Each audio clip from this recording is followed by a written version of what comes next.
Assalamu alaikum wa rahmatullahi wa barakatuh. Your Excellencies, distinguished delegates, ladies and gentlemen, welcome to our very first session today in the 8th National Quality Conference. We're very glad and happy to have the UK as our guest country today. With us today to talk about the future of quality in the UK, Mr. Peter Sissons, who is the International Engagement Director for the British Standard Institution. Also Mr. Paul Greenwood, the Operations Director at the United Kingdom Accreditation Services, and also Mr. Vincent Desmond, the CEO of Chartered Quality Institute. Hopefully each speaker will be presenting us with a speech of about 10 to 15 minutes. And towards the end of the session, we'll have a 10 to 15 minutes of questions and answers slot. I'd like to open the session with a word from the CEO of UKAS, with playing a short video clip, if we can, please.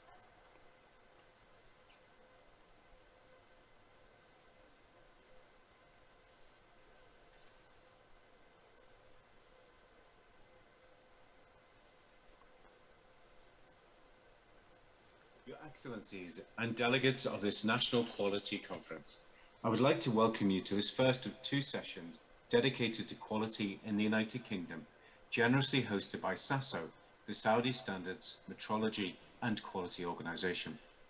My name is Matt Jantli and I'm the Chief Executive of the United Kingdom Accreditation Service, UKAS. Saudi Arabia and the United Kingdom have a long-standing bilateral relationship that builds upon strong links developed through trade and investment, as well as education and culture. This will in due course be strengthened by a trade agreement between the United Kingdom and the Gulf Cooperation Council. UKAS warmly welcomes the prospect of a UK GCC trade deal, which will build upon the existing partnership between UKAS and our counterparts in the Saudi Accreditation Centre. UKAS and SAC have signed a Memorandum of Understanding to partner on a range of capacity building and development services, including skills, training and scheme development. This work reflects our culture of collaboration, mutual respect and a commitment to quality and continual improvement. Today's presentations are also a testament to our collaboration, exploring how standards, accredited conformity assessment and other quality initiatives can support our economies. Unfortunately, I cannot be with you in person today, but I will be visiting the Saudi Accreditation Centre later this year and I hope to see you then. Nevertheless, I'm sure that this 8th National Conference on Quality will be a great success and I wish all of you the very best for this event. Thank you. Great, thank you. I'd also like to play a short video clip sent by the Director General of the British Standard Institute, Dr. ستيدمان. Delegates of the 8th National Conference on Quality. I'm Scott Steedman, Director General Standards at BSI, and it's a privilege to be able to make a few opening remarks today at this important event. I apologise for not being there in person. I have to attend the ISO Council in Stockholm today. The United Kingdom has a strategically important relationship with Saudi Arabia. BSI and SASO have worked together for many years, and we're keen to build on that relationship as we see many opportunities to strengthen trading between the UK and Saudi Arabia, underpinned by international standards. I'm delighted that trade negotiations between the UK and the Gulf Cooperation Council are starting later this year. Standards are very important for quality, trust, trade and consumer protection, and particularly to support innovation in technology and business practices that will help our countries address the great challenges facing the world today. I wish everyone a very successful National Conference of Quality. Thank you all. Great, many thanks to Mr. Matt Jantli and Dr. Scott Steedman for those kind words. And now for our first speaker, or guest speaker, sorry, Mr. Peter Sissons. the International Engagement Director for BSI. Before we go to Peter, I'm just going to go through a short bio. So Peter joined BSI almost 7 years ago. He currently leads a team that builds strategically important relationships between BSI and important stakeholders around the globe to sort of increase the use of international standards. Peter, if you're ready, the mic is yours.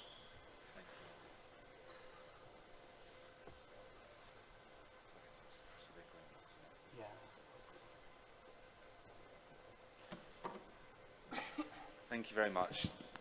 Your Excellencies, distinguished guests, ladies and gentlemen, good morning. My name is Peter Sissons, and I'm International Engagement Director at BSI, the UK's national standards body, and the counterpart and very good friend of SASO. It's my great honour and privilege to join you today to speak at the 8th National Quality Conference, to share experiences with our friends and peers in Saudi Arabia. I'm also delighted that this is my first international visit in 2 years. The COVID crisis has really impacted our ability to engage face-to-face, and it's my great delight that my first visit is to Saudi, to return to Saudi after a number of years. The UK and Saudi Arabia have a strategically important relationship, and BSI and SASO have an extremely strong and growing relationship, and I'm delighted that we can meet face-to-face to talk about actually how we progress this going forward in the future. So I'll begin by giving a brief introduction to the UK national quality infrastructure ecosystem. I will then talk about standards and quality, and then talk about some of the potential issues and opportunities that are arising around the use of standards to support quality. So UK national quality infrastructure is the overarching ecosystem, and it's a public and private sector driven ecosystem with a range of different institutions operating on behalf of government and operating independently. That includes both legal and regulatory frameworks and practices. So there are 5 core components to this. The first is standardization, and this creates the national and international standards that describe good practice in how things are made and done. So BSI is the UK national standards body. We are an independent organisation, so we're not a function of government, and we maintain the infrastructure for the development of voluntary consensus, multi-stakeholder standards in the UK.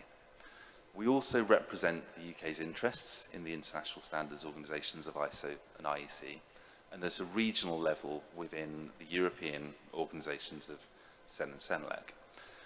In practice, we manage just over 1,200 technical committees that are made up of around 13,000 standards makers who all come together to agree what good looks like. The second part is accreditation, and this ensures that those who carry out conformity assessment are competent to do that. The UK accreditation body is UKAS, and we'll be hearing from Paul later on during this presentation. The third element is measurement, which implements specifications and standards to ensure accuracy, validity, and consistency. In the UK, we have a UK national measurement system, which is maintained by the UK government through the Department for Business, Energy and Industrial Strategy. The UK national measurement system provides the UK with an infrastructure of laboratories that deliver world-class measurement science and technology and provide traceable and increasingly accurate standards of measurement. Now, the UK measurement system is made up of 6 different laboratories, which are based all throughout the UK, and the primary national measurement laboratory is the National Physical Laboratory, which is based in Teddington. The fourth element is conformity assessment, and this entails testing and certification to ensure that the quality, performance, reliability, and safety of products meets the specifications or standards that they're outlined to. The conformity assessment market in the UK is fully private sector driven, so it's made up of a range of private entities that are delivering these activities. BSI is the UK national standards body. We also have an assurance and regulatory services business that delivers training, inspection, certification. And within BSI, we have a clear separation of activities between our national standards body obligations and that of the rest of our group business. The final part is market surveillance, and this checks whether products meet the applicable safety requirements. If they do not, it involves taking action and necessary steps to make sure that those requirements are met, or imposing penalties. Now, the market surveillance system in the UK is driven by the UK government. It sits primarily within the Office of Product Safety and Standards, but it's implemented by a series of regulatory bodies throughout the UK. And within the UK, we have a grouping called UK Quality Infrastructure, which is made up of the main institutions within the national quality infrastructure ecosystem. And these organisations meet frequently to talk about developments within their field and how the institutions can interact to provide better solutions for the UK economy. So just briefly, the diagram on the left, which is quite complex and was developed by the World Bank and PTB, really provides a schematic view of a national quality infrastructure ecosystem and looks at the complex and interconnected relationship between the public and private sector within the system. It also looks at how the system benefits consumers and enterprises, and I will talk to that now. So there are real benefits at an economy level, at an individual level, and at an enterprise level from the development of a robust and world-class national quality infrastructure. Trading relationships are built on, amongst other things, an important structure of standards, agreements, codes and regulations that are designed to ensure that when a business and consumer buy something, they get exactly what they expect. For those standards, agreements, codes and regulations to carry weight, they must be written and implemented rigorously and consistently in ways that give everyone involved a high level of confidence in the outcome. There are a range of benefits that having a highly developed national quality infrastructure can bring. So it supports and promotes trade, both from a trade policy standpoint in relation to the relationship between nations and their trading arrangements, but they can also act to break down market access and market entry barriers that can provide a negative impact for trade flows. It supports and enables innovation, creating a common language for different actors within a new innovative space. It can help to de-risk investments from private sector investment funds, and it can also support consumer acceptance, where consumers understand that standards are underpinning a new area of technology. Standards and national quality infrastructure can support the dissemination of knowledge and facilitate innovation and technological development. It also promotes productivity, and national quality infrastructure has proven benefits in supporting the enhancement of productivity gains by promoting economies of scale and reducing unnecessary variance in systems. An NQI can act as a really strong tool to protect consumers and consumer interests by increasing quality, minimizing defects, and delivering goods and services that cause no harm to consumers.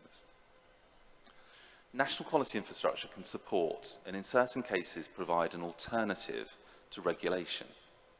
A co-regulatory approach enables governments to set the very high-level principles-based regulations, and market actors can come together to agree the technical solutions that support those via standards and accredited certification. So in the UK, we operate a single national standards model, whereby there is one standard within the UK National Catalogue that deals with any given industry issue. There are no conflicting standards, which provides both certainty and transparency for business and the end user. When a new standard is published, we seek to identify any conflicting standards within our national catalogue, and we remove them. Within the UK National Standards Catalogue, there are around 37,000 standards, and the vast majority of those have been adopted from international and regional standards organisations, where UK experts are providing input on behalf of the UK. Our policy in the UK is to look at international standards first. And if I just break it down, looking at the pie chart, 52% of the standards that we have in the UK are adopted from ISO and IEC, or are equivalent standards from the European system. 32% of standards are adopted from the European system, and the European system works on the basis that it's international standards first, so those standards don't conflict with international standards, and only 16% of our national catalogue are pure British standards. We have a range of different deliverables in the UK that responds and reacts to our stakeholder requirements. So we've developed two new standardisation methodologies, the BSI PAS, which is a fast-track methodology which has very similar characteristics to a formal British standard, but can be developed in a period of about 6 months, and also the BSI Flex, which takes an iterative approach to standards development, and we've really just started to pilot that. So standards play a foundational role in supporting and operating the quality of goods and services. Quality standards can help companies to ensure the delivery of quality goods and services whilst boosting efficiencies. Quality standards can facilitate continual improvement in performance, thus reducing errors and defects. This leads to both a price efficiency and also a reputational efficiency for companies that are using those standards. Quality standards provide certainty to customers that they are purchasing a quality product or service, and standards provide a level of trust that the manufacturer is meeting their stated obligation. When linked to regulation through self-regulation and recognition and co-regulation, standards can support with compliance with relevant regulations. Quality standards contribute to solving economic problems that arise due to information asymmetry, meaning that purchasers and manufacturers have access to the same information, which helps to make optimal purchasing decisions. And looking at the column on the left-hand side, from a macroeconomic standpoint, BSI has worked with independent organisations to look at the impact of standards on the UK economy, and the latest report was actually published last week. And the key findings are that standards have given a 0.4% per annum boost to the UK growth. Over a 10-year period, that's worth around £8.8 billion per year. It's estimated that 23% of all GDP growth in the current century is attributable to the impact of standards. And it's estimated that standards have boosted the UK's annual GDP by £161 billion since the year 2000.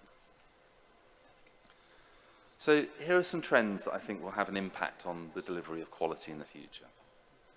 The first is around services and the convergence between goods and services.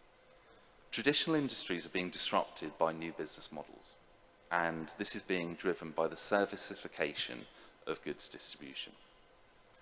Consumers are moving from the ownership of products to subscription services, and we've seen an onset of online platform that matches a consumer with a provider.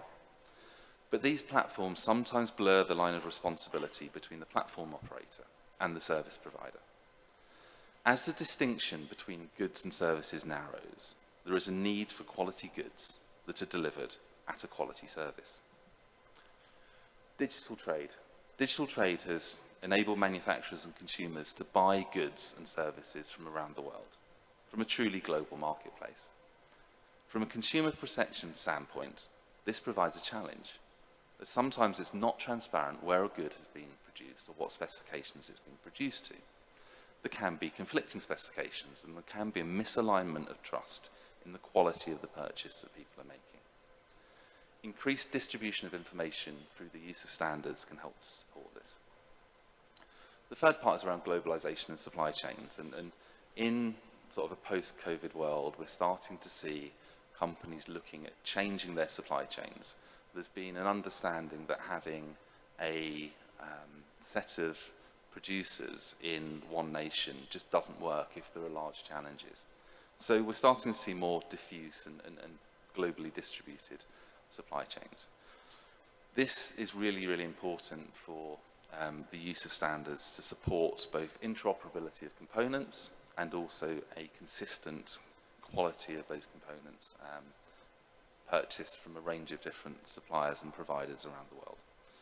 From a standards perspective, our stakeholders are seeking us to deliver faster solutions, and there is a need for us to look at engaging with those stakeholders to develop standards in a faster way, and as I've outlined, we have some of those methodologies in the UK. And then digital standards. I think the standards that we see in 10 years' time will look nothing like the standards that we have today. They will typically be pieces of code that are going to be fully embedded into manufacturing processes. They will need to be machine interpretable. This will cause a large challenge for industry, and I think for us as standards makers to develop those deliverables that industry really needs. That will also have a knock-on impact, I think, in terms of the conformity assessment industry as well. And the final challenge is around sustainability and how we can reach net zero, delivering a more sustainable planet. Standards and quality can support this by reducing wastage of energy and wastage of products, supporting the development of extended product life cycles and circularity. So on that note, I'd like to finish. I'd like to thank you for your time, and I look forward to receiving your questions during the question and answer session. Thank you.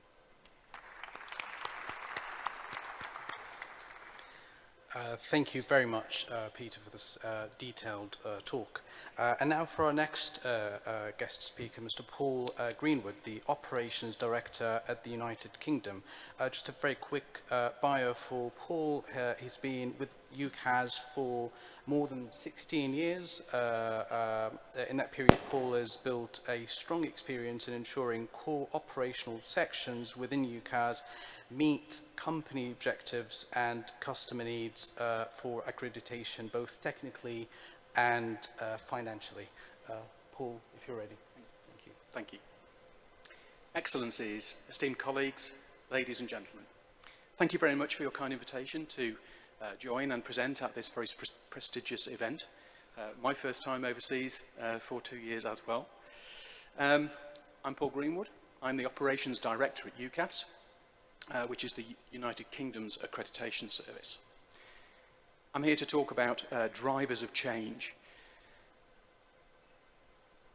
I think it's absolutely critical going forward that we can identify key drivers. And in doing or preparing for this presentation, I've had to think about how the future looks and come up with the 4 key drivers that I believe are the things that we need to be monitoring, evaluating and preparing for. Key on those is the economy, technology, society and the environment. And I'm going to discuss all of those in a little bit more detail, hopefully not too detailed, but I will discuss them. They all are very interreliant, and I think that any of them can be disrupted, any or all of them can be disrupted by events such as COVID pandemic, international conflict and so on. But I think with change comes great opportunity. It brings risk, but we should be looking towards the opportunities. I think understanding the 4 drivers helps us to anticipate and respond to change. So the first driver is the economy. I think we can all agree that evolution of the international markets is quite unpredictable. Challenges to globalization don't diminish our critical dependence on supply chains. But it makes predictions difficult for organisations because access to markets for products and services is often impacted by drastic changes. Accreditation needs to be flexible and agile to respond to those changing demands on international standards. Oh, I just spilled my water everywhere.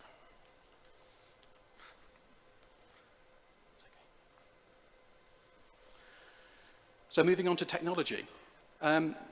The growth of digital infrastructures and integration of technology into the way that we work it changes the way that we all live and the way that we all manage and conduct ourselves, not just at home, but in our day-to-day jobs. Advances in technology can boost efficiency and productivity. Obviously, as has already been said, they provide innovation and therefore a competitive advantage for organisations. But we have to analyse which technologies are relevant, which are valuable, and where to best invest our time, money and energy. International standards and accreditation can help in development and implementation of that digitalisation in a rapid and sustainable way. The challenge of society. Public want greater clarity and expect concerns that they have about quality to be addressed. Their expectation is that security needs to come, but not at the expense of privacy. Organisations therefore need to be more inclusive and accountable. They need to listen to feedback and anticipate social expectations from the public.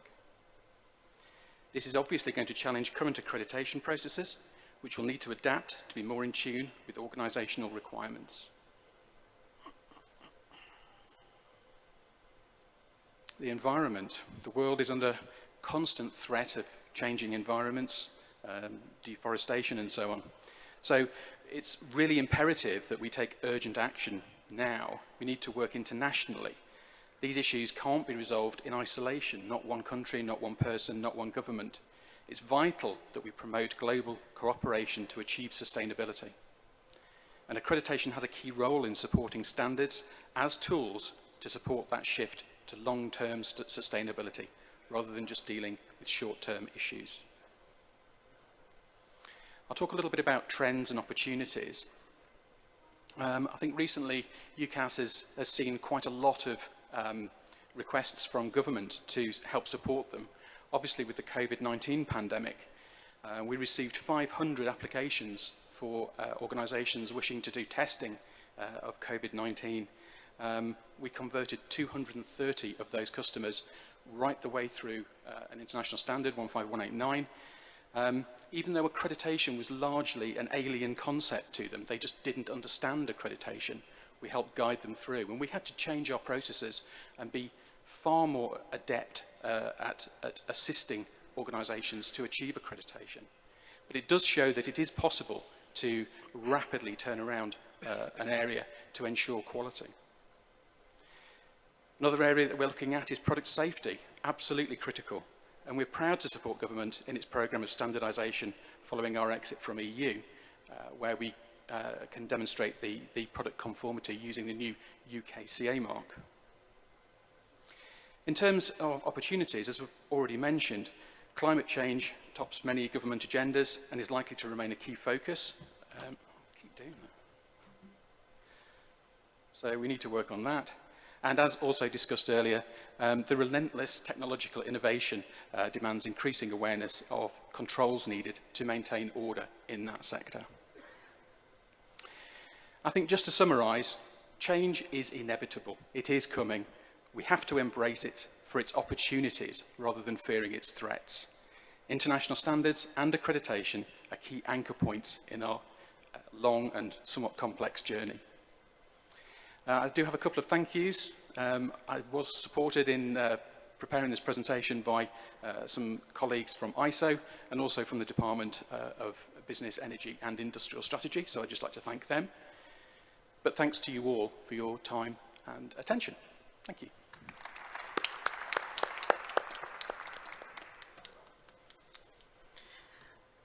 Thank you very much, Paul, for this detailed talk. And now for our third speaker, Mr. Vincent Dismond, the CEO of Chartered Quality Institute. A quick bio, in addition to being the CEO of the Chartered Quality Institute, Vince has also held several director roles in the International Register of Certificated Auditors. Vince also represents the CQI as a member of the UKAS Policy Advisor. And he regularly speaks at leading quality conferences around the world. Vince, the mic is yours.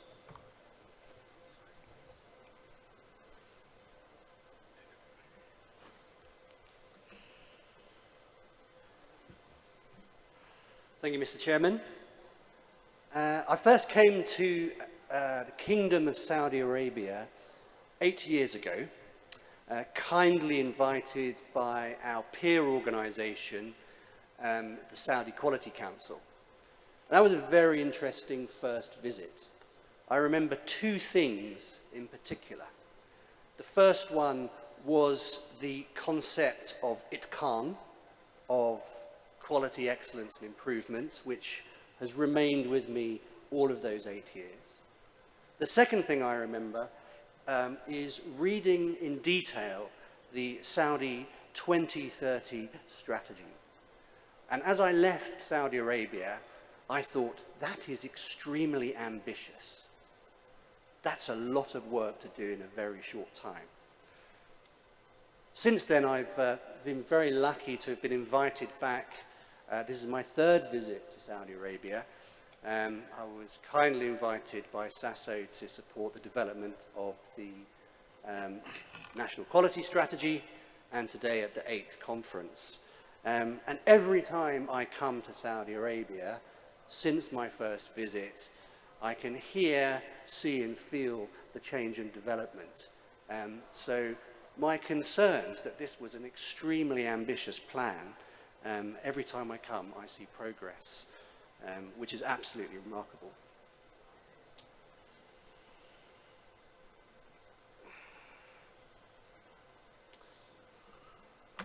So we've heard a little bit from the United Kingdom about the hardware of quality, standards, accreditation, certification, metrology, which we all know are important and vital if we're going to have confidence in products and services domestically and internationally. But what I want to talk about is the software. His Excellency Dr. Khalid this morning was talking about the software of people. And I want to talk about quality management and quality in terms of organizations, because essentially organizations are human endeavors that are designed to create value for other humans. So the human element, to my mind, remains hugely important. And I think His Excellency, the General President of the Two Holy Mosques, yesterday said this much better than I can. The Chartered Quality Institute, we are about people. We are the equivalent of the Saudi Quality Council. We have a royal charter from the government to set standards for quality professionals, and we work with about 19,000 quality professionals and industry, developing the competence and capability of quality functions and individual quality practitioners.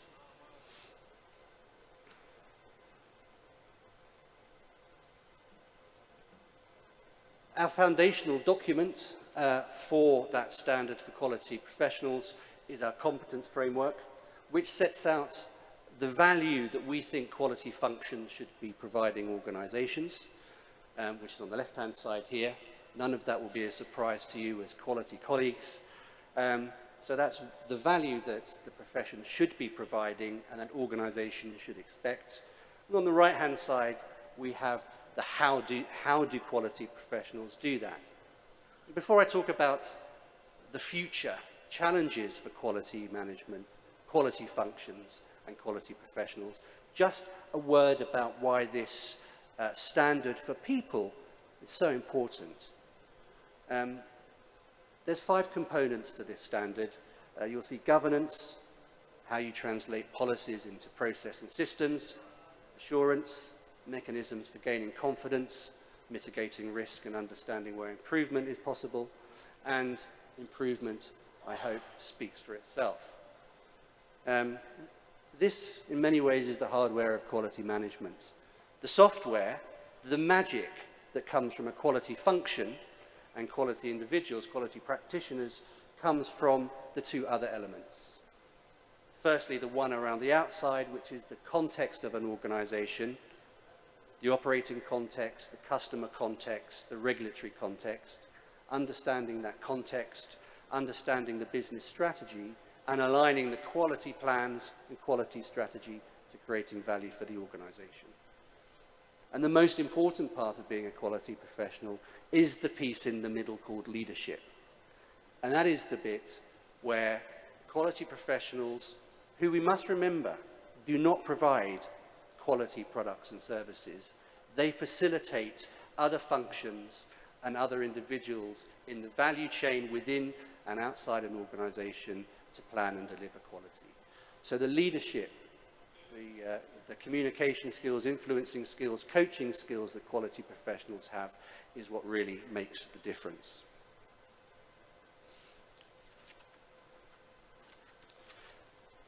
So if that's the current state today, what are the challenges facing industry and especially quality functions and quality professionals?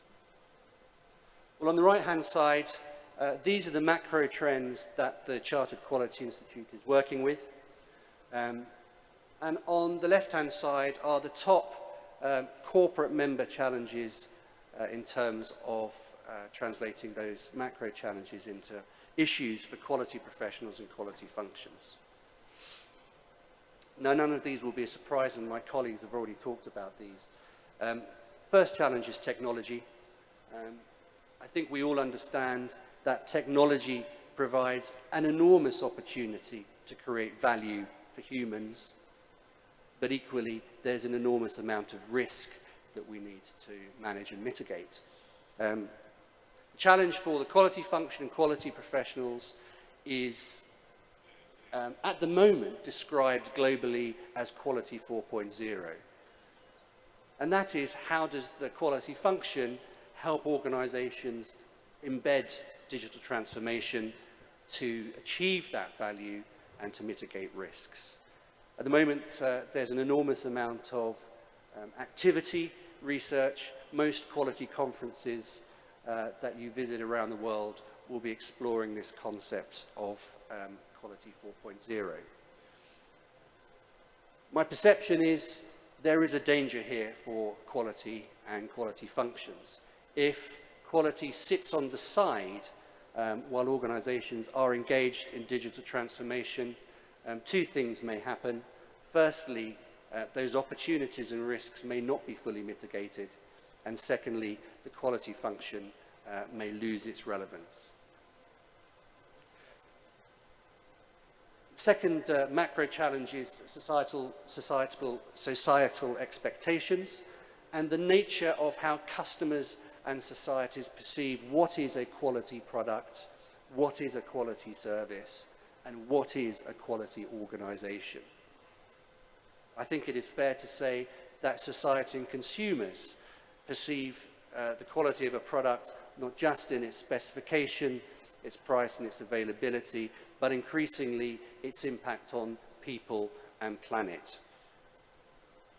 So a challenge for the quality profession and the quality function is to bring to bear a lot of our tools and concepts and principles to attack those issues of people and planet and societal issues.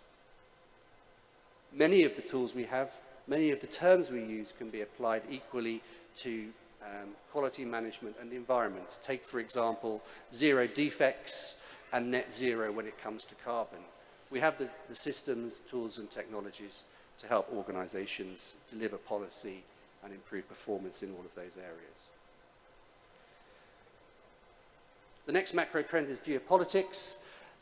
Many of our members are dealing with quality challenges in the supply chain. My colleague Paul's already talked about that. That will remain a challenge in terms of quality supply for some years to come.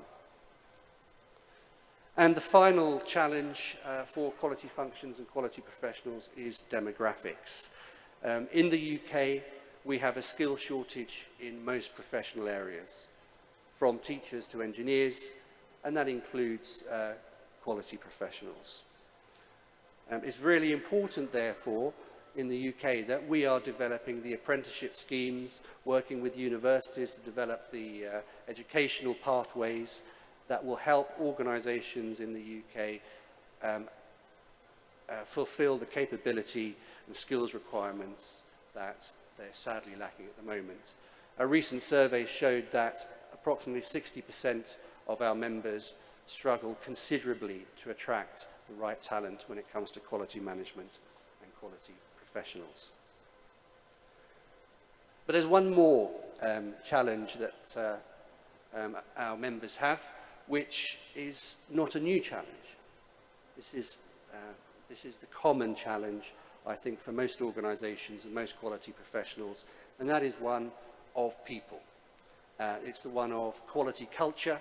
It's the one where the quality professional and the quality function strives to encourage their organisations and value chains to have a quality philosophy, a quality mindset, to understand the value of quality management and to engage with the quality function to mitigate risk and deliver value. That challenge is still here, and that challenge, I suspect, will be here for some time to come. So I'll leave you with some words of a famous Englishman, Charles Darwin. The quality profession, quality management over the past 100 years has evolved from inspection through quality assurance, quality management, and all the things we understand to be part of a quality infrastructure today. And what we see going forwards is more evolution. I had the opportunity yesterday to run a training session for the conference on the technology topic, and I think we have an agreement in both Saudi Arabia and the United Kingdom that if the quality function and the quality profession does not evolve and embrace digital and sustainability, then it will become problematic for the sustainability of that function. So there you have it. They're the 4 challenges our profession is facing, a lot of opportunity, and I look forward to coming back at a future conference to share progress on all of those. Thank you very much.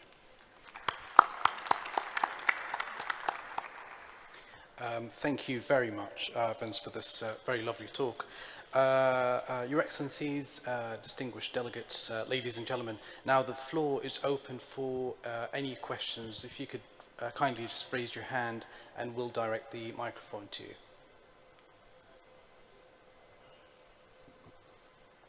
I think I'll probably, if I've got a few questions, if I'll perhaps start. Oh, there's. Oh, yeah, thank you. Thank you for the nice presentations. I'd like to ask about how do you measure the impact of quality on the growth of GDP? Thank you. Vince, would you like to take that one? How do you measure? Yeah, am I switched on? Yeah, please do. Yeah. I think the question was, how do you measure the impact of quality management on GDP? Well, it's difficult. It's been tried a number of times, and I think, as we all know with statistics, you can make them say what you want them to say. The CQI, the last time we conducted a study with UKAS Business School in London, the process was to look at organisations that had quality initiatives in their organisation and to try and find data in terms of what impact that had, and then use that as a corollary to look at the impact on the economy. So it's complicated. Thank you for that. Assalamu alaikum. Noir Shalawi, international consultant for SDGs and social responsibilities. Thank you very much for this conference and for all the speakers, organizer, and our guest. My question is to Dr. Finist. Yesterday we had a very lovely discussions about a certain distinguished event happened last night, that we have His Excellency Dr. Abdurrahman As-Sidis with us last night, and we hear all of us for his speech about the integration between quality and religion. Please, would you like to share with us your impression that I hear from you last night about this integration and I would love to hear from all of speakers about their impression about the integration of religion and quality. Thank you. Should I take that one first? Thank you very much. Yes, I referenced His Excellency's speech last night in my talk this morning, and I think what he and I share is in our philosophy is that organisations and quality is fundamentally about value and people. Quality is all about creating value for people. I think, you know, religion is principles based, isn't it? There's a set of principles that guide actions and behaviours. In the same way that the 7 quality management principles, for example, that we have been given by our standards friends in ISO, are there to set out behaviour and decisions for organisations.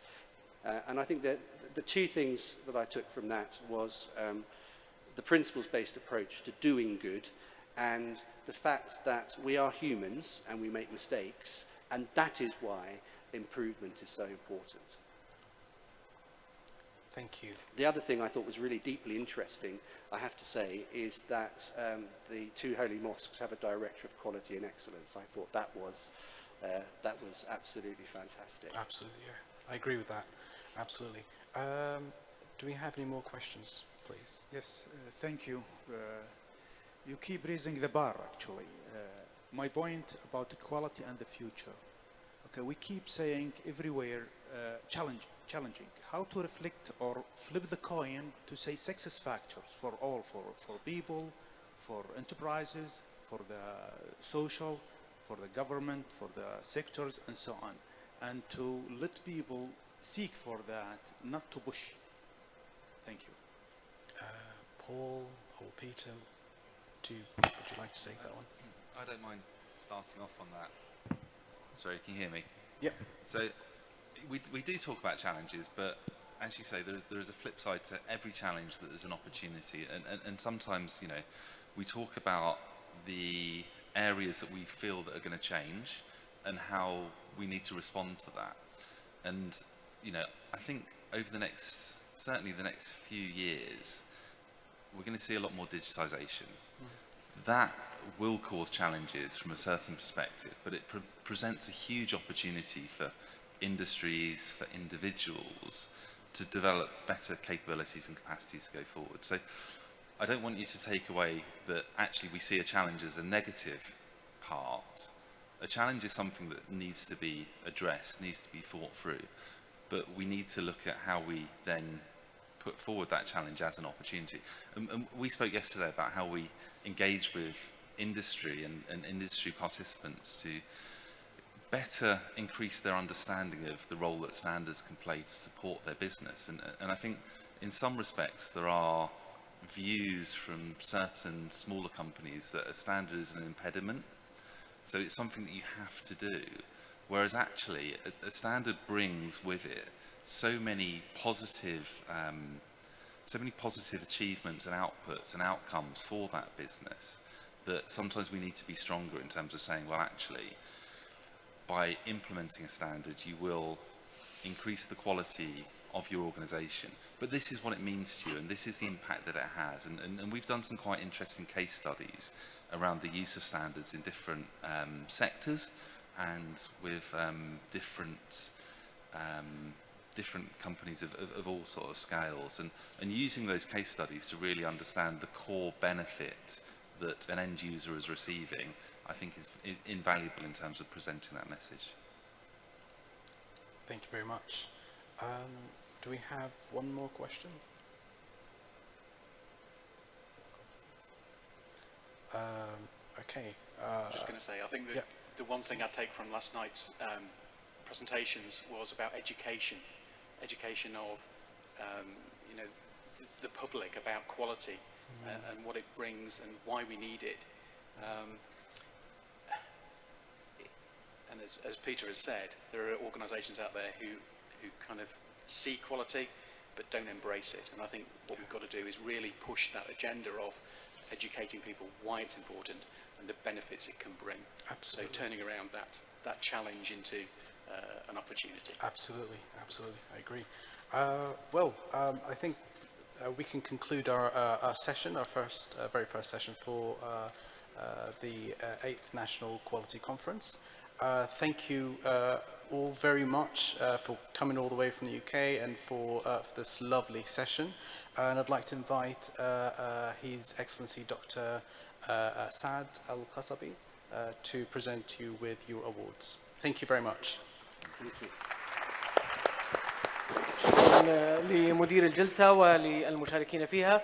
أدعو الدكتور سعد بن عثمان القصبي لتكريم المحاضرين ومدير الجلسة.